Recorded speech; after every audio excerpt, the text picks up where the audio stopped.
Nesse vídeo aqui, eu quero te contar um pouco do que eu ando fazendo nesse momento da bolsa, quais ações eu comprei recentemente e também explicar um pouco sobre essas teses. Então, vem comigo, assiste o vídeo até o final e já deixa o teu like e te inscreve aqui no canal. Nós estamos passando por mais um momento conturbado na bolsa em 2024. Somente nesse ano já tivemos alguns períodos de bastante estresse no mercado. Muita gente pessimista, ninguém querendo comprar bolsa, muita gente colocando na conta que o Brasil vai quebrar, não tem mais jeito. E é justamente nesses momentos que eu costumo intensificar o meu aporte. Eu não acho que o Brasil vai quebrar, eu não acho que o Brasil vai virar uma Venezuela, eu não acho que as empresas vão evaporar. Muito pelo contrário, eu vejo esses momentos de muita tensão como uma grande oportunidade. E eu tenho as minhas razões para isso, tenho os fundamentos por trás disso, mas aqui eu não quero falar de macro. Eu deixo para falar de macro nas minhas lives que eu faço todas as terças-feiras às 19 horas aqui no canal. Inclusive, se você entrar na aba lives ou ao vivo aqui do canal, você vai ver todas as lives gravadas lá e vai poder assistir e entender um pouco da minha opinião. Um outro ponto que também é muito importante ressaltar é que tudo isso que eu vou contar aqui para vocês e muito mais, eu já passei de maneira antecipada em tempo real para os meus clientes da assessoria e da mentoria. Portanto, se você quiser saber as minhas movimentações e as minhas opiniões, as minhas visões sobre o mercado em tempo real, quiser ter a minha ajuda para montar uma carteira, definir uma estratégia, escolher os ativos e surfar esse mercado complicado no dia a dia, é só você conferir os links na descrição e no comentário fixado. Então, sem mais delongas, vamos lá. Vamos falar um pouquinho do que eu tô fazendo nesses últimos dias do mercado. Recentemente eu postei um vídeo dizendo que eu aumentei a minha posição em Kepler Weber. E de fato eu fiz isso, aumentei a minha posição. No entanto, eu havia feito isso algumas semanas atrás. Recentemente eu já fiz outras movimentações e são justamente elas que eu vou passar aqui para vocês. Uma movimentação que eu fiz há poucos dias atrás foi aumentar a minha posição em Eletrobras. No último rally que nós tivemos na bolsa, eu dei uma leve diminuída na minha posição de Eletrobras, porque ela era uma posição muito grande na época e eu usei esse valor para comprar novas posições. No entanto, agora, como as ações da Eletrobras deram uma recuada e o balanço veio bom, a gente viu novos ganhos de eficiência por parte da empresa e, inclusive, eu expliquei isso no detalhe nesse vídeo aqui, eu decidi aumentar a minha posição de Eletrobras mais um pouco. Como eu já postei um vídeo há alguns dias atrás explicando e atualizando a tese de Eletrobras, eu não vou falar muito sobre Eletrobras aqui nesse vídeo. Eu deixei o vídeo no card anterior, depois você volta lá e assiste. Além da Eletrobras, outra empresa que eu aumentei posição recentemente foi o Banco Inter. O Inter é uma situação parecida com a Eletrobras. Eu tenho posição no Inter desde o final de 2022. Eu lembro de comprar Banco Inter na casa de R$8. A ação teve uma grande valorização nos últimos anos e à medida que a ação subia muito, eu ia lá e dava uma parada na minha posição, diminuía um pouquinho, colocava em caixa ou comprava outras ações. Eu nunca zerei Banco Inter e não penso em zerar tão cedo, eu confio bastante no banco a longo prazo.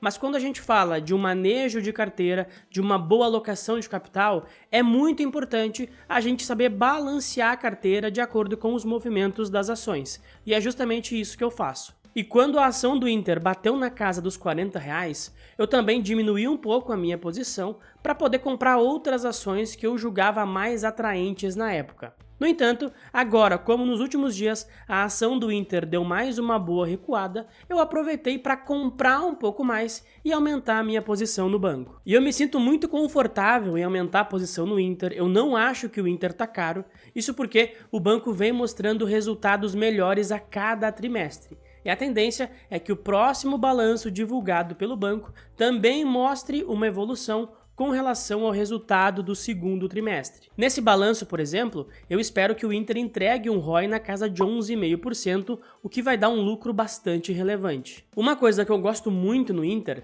é que o banco está conseguindo aumentar a sua rentabilidade, mas sem abrir mão do crescimento.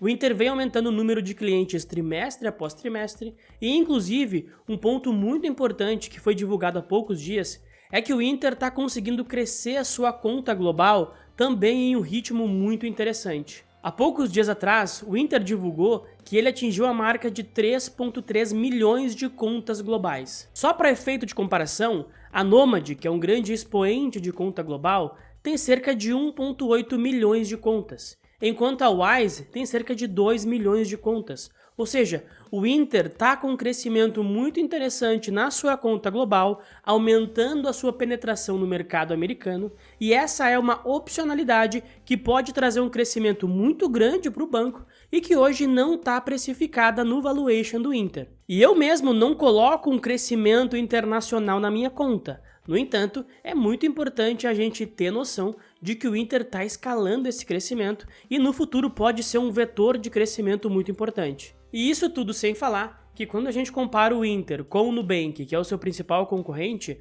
a diferença de valuation é astronômica. Enquanto o Inter negocia a 1,9 vezes preço-valor patrimonial, o Nubank negocia acima de 15 vezes. Por mais que o Nubank seja o líder, seja o first mover, eu não acho que o Inter deveria negociar a um valuation tão discrepante, até por conta da qualidade operacional do banco. E tampouco eu acho que o Inter deveria negociar 15 vezes patrimônio. No entanto, eu acho muito plausível o Inter negociar 5, 6, quem sabe 7 vezes o patrimônio. E como o Inter é um banco listado na Nasdaq, mais cedo ou mais tarde isso vai chamar a atenção dos investidores estrangeiros e eu acredito que o Inter pode virar uma posição de destaque entre os gringos, como já vem acontecendo inclusive. Há pouco tempo atrás, a Fidelity anunciou que havia comprado uma posição de 5% no Banco Inter. E eu acho que quando os gringos começarem a conhecer melhor o Inter e compararem com o Nubank, cada vez mais investidores estrangeiros vão comprar a ação do banco e isso pode levar o preço do Inter lá para cima. Outra ação que eu aproveitei um pouco mais para comprar hoje foi a Dexus. A Dexus é uma posição que eu venho montando com o passar dos meses. Não é uma posição muito grande na minha carteira, mas ela está crescendo. Eu gosto da Dexus porque, como eu já comentei em outras oportunidades, a Dexus é uma empresa que vem se reinventando e vem sempre dando um jeito de passar pelo momento complicado. Hoje, os setores onde a Dexus atua, que são principalmente o setor moveleiro e o setor de óleo e gás, construção civil, eles não estão em um momento muito pujante. Mas mesmo assim, a Dexus consegue nos entregar um resultado com lucro líquido, com geração de caixa e consegue pagar dividendos. Inclusive, um ponto muito interessante da Dexus é que a empresa tem um caixa muito robusto nos dias atuais. E ela poderia, em algum momento, usar esse caixa para distribuir para os acionistas. Não sei se a empresa vai fazer isso no curto prazo, mas eu acredito que é um caminho que ela pode percorrer em algum momento. E se isso acontecer, vai ser um dividendo muito grande pago aos acionistas e, claro, isso vai puxar a cotação da Dexus para cima. Mas muito além disso, a Dexus é uma empresa que, além de ser caixa líquido, negocia nas minhas contas na casa de 5 vezes preço-lucro para o ano que vem. Esse é um patamar extremamente descontado e, como eu já comentei, os setores onde a Dexus atua estão em um momento mais fraco do seu ciclo. À medida que esses ciclos virem e esses setores se aqueçam, naturalmente o resultado da Dexus tende a melhorar bastante. Isso porque hoje a companhia tem muita capacidade ociosa, ou seja, as fábricas da Dexus operam com 50%, 60% da sua capacidade. À medida que os setores reaqueçam e a demanda pelos produtos da Dexus aumentem, certamente o balanço da companhia vai crescer de forma muito tranquila, porque já existe essa capacidade. A empresa não precisa fazer novos investimentos. O que a gente vai ver dessa forma vai ser um balanço crescente, lucro crescente, geração de caixa crescente e dividendos também crescentes. E além disso, nesse momento de juros altos, a Dexus é uma empresa que se encaixa muito bem na minha carteira. Ela é uma empresa caixa líquido que não deveria sofrer tanto com essa subida da Selic. E como eu tenho posições um pouco mais alavancadas, como é o caso de Simpar, por exemplo, eu gosto também de ter empresas caixa líquido para fazer esse contraponto.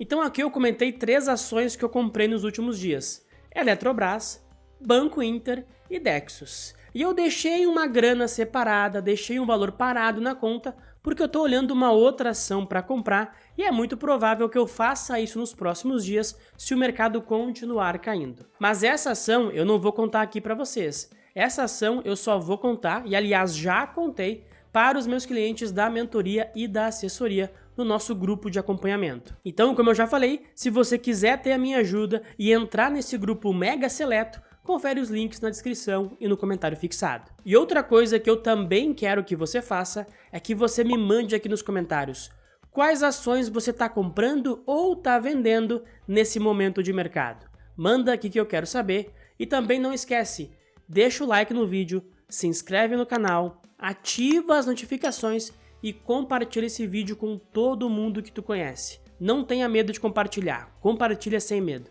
tá certo? Muito obrigado pela atenção e até a próxima.